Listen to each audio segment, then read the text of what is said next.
మనకు అత్యంత తక్కువ ఖర్చుతోటి భారతదేశంలో ఇంత తక్కువ ఖర్చుతోని 30 టీఎంసీల నీళ్లు తీసుకెళ్లడానికి ఎక్కడా ప్రాజెక్టు లేదు.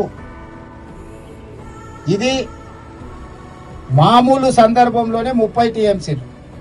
ఈ 2 సంవత్సరాలు కాంగ్రెస్ ప్రభుత్వం వచ్చిన తర్వాత వస్తున్న వర్షాలకు వరదలకు మనం ఎంత కావాలంటే అంత తీసుకొని పోవచ్చు.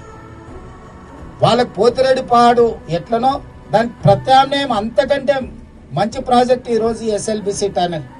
ఈరోజు ఈ 9.8 కిలోమీటర్లు ఇప్పుడు బ్యాలెన్స్ ఉంది.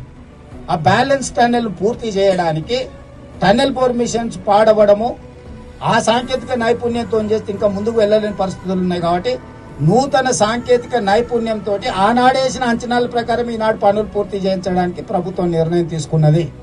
వారు నల్గొండ జిల్లాకు ప్రాతినిధ్యం వహిస్తూ నేను మహబూబ్నగర్ జిల్లాకు ముఖ్యమంత్రిగా, నేను సాగునీటి పారుదల శాఖ మంత్రిగా, వారు కోమటిరెడ్డి గారు ఉండి మా జీవితకాలం తరతరాలుగా మాకు ఉపయోగపడే ప్రాజెక్టును మేము పూర్తి చేయకపోతే ఈ ప్రాంత ప్రజలు మమ్మల్ని క్షమిస్తారా? ఈ ప్రజలకు ఈ ప్రాజెక్టును పూర్తి చేయకపోతే మాకు ఈ అధికారం ఉండి ప్రయోజనం ఏమైనా ఉందా?